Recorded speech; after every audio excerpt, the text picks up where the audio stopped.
Hello everyone, good morning and again welcome back to this channel English web academy. तो हम daily के इस session में जहां द हिंदू एडिटोरियल के वर्ड मीनिंग्स देखते हैं, वर्ड मीनिंग्स पढ़ते हैं डेली के द हिंदू एडिटोरियल से, जो द हिंदू काफ़ी एक बेहतरीन न्यूज़पेपर है।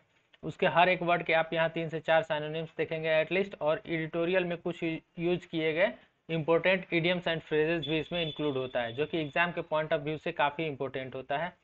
किसी भी एग्जाम में, किसी भी कम्पिटेटिव एग्जाम की आप तैयारी कर रहे हो, जैसे कि SSC, CGL, CHSL, CPO, steno, MTS, CDS या फिर एयरफोर्स, नेवी, डिफेंस के जितने सारे एग्जाम्स हैं जिसमें इंग्लिश सेक्शन से क्वेश्चन पूछा जाता है, तो आप जानते हैं इंग्लिश में 3 सेक्शन से क्वेश्चन पूछे जाते हैं: ग्रामर, वोकैब और कॉम्प्रिहेंशन। तो इस सेशन में हम वोकैबलरी को डिस्कस करते हैं, वो भी द हिंदू एडिटोरियल के, जिसमें कि काफ़ी बेहतरीन और अच्छे अच्छे वर्ड लिस्ट देखने को, वर्ड मीनिंग्स देखने को मिलते हैं, जिसका कि आपको यहाँ पे मैं पीडीएफ भी प्रोवाइड करता हूँ। पीडीएफ डाउनलोड करने के लिए टेलीग्राम चैनल को ज्वाइन कर ले। टेलीग्राम चैनल का नाम है एडिटोरियल वोकैब्स 1।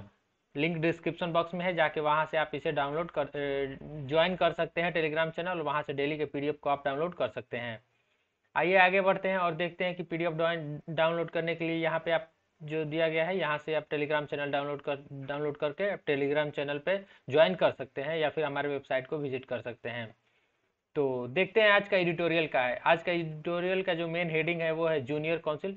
द हिंदू के, आप जानते हैं कि द हिंदू के 2 एडिटोरियल डेली पब्लिश किए जाते हैं, संडे को नहीं लेकिन मंडे टू सैटरडे किए जाते हैं। तो उसमें से यह फर्स्ट आर्टिकल है junior council on BJP building of new leadership in Gujarat.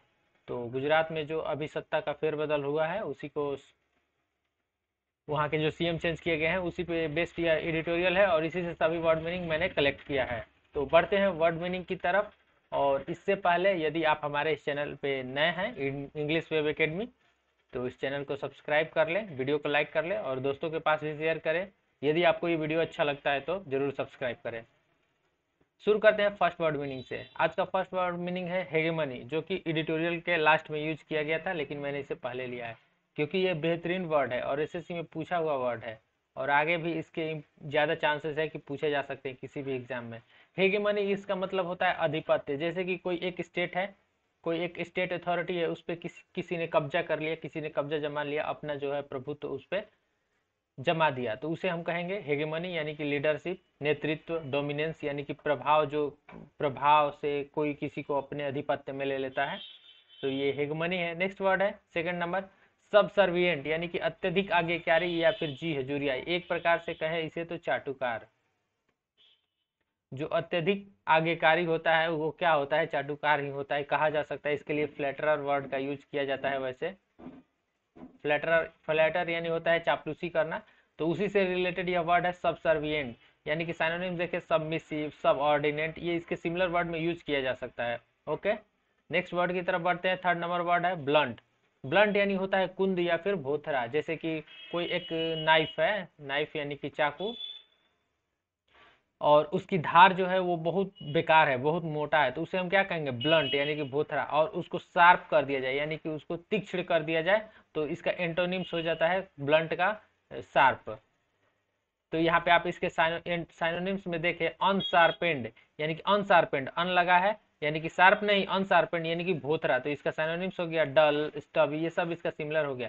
लेकिन इसका जो एंटोनिम पूछा जाएगा, यदि पूछा जाता है, और पूछा ही जाता है क्योंकि यह भी प्रीवियस ईयर वर्ड है, एसएससी में पूछा हुआ वर्ड है, ब्लंट का एंटोनिम्स यदि पूछा जाएगा तो आप शार्प कर देंगे, क्योंकि शार्प यानी तीक्ष्ण होता है, ब्लंट यानी कि भोथरा।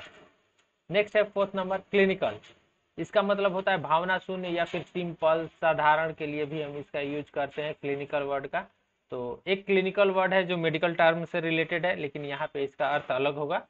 तो साइनोनिम्स इसके देखें, प्लेन यानी कि साधारण, सिंपल, एडॉन यानी कि जो सजाया हुआ नहीं हो, यानी कि क्या हो, सिंपल अवस्था में हो, तो उसे हम कहते हैं क्लिनिकल। तो अब बढ़ते हैं नेक्स्ट वर्ड की तरफ, और हमारा आज का नेक्स्ट वर्ड है एल्डुफ, यानी कि अलग थलग। जैसे दो चीजें हैं, दो या दो से अधिक चीजों में बांट दिया जाता है किसी एक चीज को, तो अलग थलग हो जाते हैं, तो उसके लिए हम एलुफ वर्ड का यूज करते हैं। जैसे कि डिस्टेंट, रिमोट, अनअप्रोचेबल, जो कि बहुत दूरस्थ हो, तो दूर के लिए भी इसका हम यूज कर सकते हैं, जो कि आपके पहुंच से दूर हो, तो एलुफ वर्ड का, ये काफी इंपॉर्टेंट वर्ड है, इसे आप ध्यान में रखेंगे। नेक्स्ट वर्ड है 7 नंबर फेड अवे। इसका जो है, यह एक फ्रेज है, फ्रेजेस जो कि मैंने बताया था एडिटोरियल से मैं कलेक्ट करता हूँ, तो एडिटोरियल से ही यह फ्रेज है। Gradually become thin and weak और डिसअपियर्ड, यानी कि धीरे धीरे किसी का अस्तित्व क्या हो जाना, खत्म हो जाना, या फिर डिसअपियर, वो दिखाई ही नहीं पड़ता है, यानी कि उसका अस्तित्व खत्म हो जाता है। पहले धीरे धीरे वो पतला और कमजोर होने लगता है। किसी चीज के लिए इसका यूज कर सकते हैं, किसी की अस्तित्व के लिए भी हम इसका यूज कर सकते हैं। तो फेड अवे इसका मतलब यही होता है। नेक्स्ट है,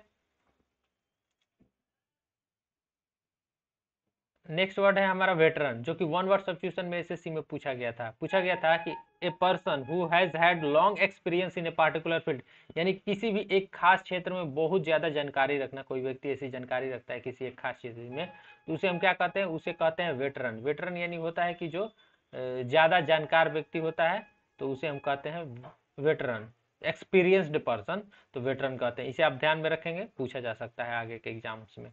नेक्स्ट है 8 नंबर, टैकल, यानी कि समस्या का हल निकालने का प्रयास करना। कोई समस्या हो, किसी कोई जटिल समस्या जिसमें आपके उलझे हुए हो, तो उसके समस्या को हल निकालने के लिए, उसको सॉल्व करने के लिए आप जो प्रयास करते हैं, तो उसी को कहा जाता है टैकल। और साइनोनिम देखें तो गेट द ग्रिप विथ, यानी कि किसी समस्या में फंसे हो और उससे निकलने की कोशिश कर रहे हो। फेस अप टू, ये भी एक फ्रेज के रूप में इसका यूज किया जाता है, लेकिन इसके लिए ही इसका वर्ड मीनिंग सिमिलर होता है। अब बढ़ते हैं अपने अगले वर्ड की तरफ, और आज का अगला जो वर्ड है वह भी एक इडियम और बेहतरीन इडियम है, क्योंकि यह पूछा जाता है on the front of, on the front foot. और मैंने जो कल या फिर परसों की एडिटोरियल में एक वर्ड बताया था, इसका जो विपरीत होता है, यानी कि इसके अपोजिट अपोजिट होता है on the back foot, on the back foot. तो यहाँ से देख ले, यहाँ बैक लगा है और यहाँ फ्रंट लगा है, यानी कि पहले पैर पे और ये पिछले पैर पे, लेकिन इडियम्स और फ्रेजेस में इसका अर्थ चेंज हो जाता है। तो यहाँ से इसका मतलब समझे, ऑन द फ्रंट फुट का मतलब आउट मैनेवरिंग ए कंपटीटर और opponent and at an advantage, यानी कि जब किसी कंपटीटर यानी कि एक दूसरे के प्रतिद्वंदी से किसी भी चीज पे कंपटीशन चल रहा हो, तो उस चीज में आप आगे हो, उससे बहुत ज्यादा आगे हो, तो उसके लिए हम फ्रेज का यूज करते हैं on the front foot. Next word है 10 नंबर, लॉयन शेयर। यह भी एसएससी में पूछा हुआ फ्रेज है, काफी बेहतरीन और इंपॉर्टेंट फ्रेज है। लॉयन शेयर यानी होता है लार्जेस्ट पार्ट ऑफ समथिंग, यानी किसी भी एक चीज का एक बड़ा पार्ट। यानी कि मान लीजिए एक पिज्जा है, मान लीजिए एक पिज्जा है, ठीक, और कहा जाएगा a lion's share of this pizza, यानी कि एक इस पिज्जे का सबसे बड़ा भाग, तो यानी कि इस भाग को छोड़ के इतना भाग क्या हो जाएगा, एक बड़ा भाग हो जाएगा, यानी छोटे भाग के अपेक्षा बड़ा भाग। यानी जैसे किसी का शेयर हो, जैसे किसी किसी चीज में पैसे इन्वेस्ट किया जाता हो, तो किसी में किसी चीज किसी व्यक्ति का शेयर ज्यादा होता है, जैसे किसी का 70% शेयर हो, किसी का 30% शेयर हो, तो इसका क्या कहा जाएगा, ए लॉयंस शेयर, यानी कि इसका जो शेयर है, इसका जो पैसा है, इसका आमदनी है, इसका इन्वेस्ट है, वो सबसे ज्यादा है। तो एक बड़े भाग को कहते हैं लॉयंस शेयर, इसे तो बिल्कुल नहीं भूलेंगे। अब है नेक्स्ट वर्ड 11 नंबर, इनकुम्बेंसी, यानी कि the holding of an office और the period during which one is held. तो इसका एक्चुअल मीनिंग जो होता है वो पदग्राही होता है, लेकिन इसका अलग अलग प्रकार में यूज किया जा सकता है। जैसे कि यहाँ पे दिया गया the holding of an office और the period during the which, एक समय का दौरान, जैसे कि period of period during period, यानी कि समय का दौरान होता है, तो उस समय एक ऑफिस या फिर किसी चीज पे अपना जो है अपना होल्डिंग जमा लेना, तो उसी का कहा जाता है इनकुम्बेंसी। नेक्स्ट वर्ड है 12 नंबर जो वर्ड है एरोगेंट, और यह भी एसएससी में पूछा हुआ वर्ड है। इसका मतलब होता है एरोगेंट, यानी कि घमंडी व्यक्ति, जो जो अपने आप पे घमंड करता है। जिसके पास कुछ थोड़ा बहुत नॉलेज हो गया तो वो अपने नॉलेज पे घमंड करने लगा, जिसके पास कुछ पैसा हो गया तो वो अपने पैसे पे घमंड करने लगा, तो उसे एरोगेंट कहते हैं। साइनोनिम्स देखे तो हॉटी, कंसाइटेड, हब्रिस्टिक, ये सभी वर्ड जो है एसएससी में बहुत बार पूछे गए हैं। तो ये पूछे भी जा सकते हैं, एसएससी ही नहीं, बैंकिंग के भी एग्जाम में पूछा जा सकता है, डिफेंस वगैरह में भी पूछा जा सकता है, तो इसे आप देख लेंगे।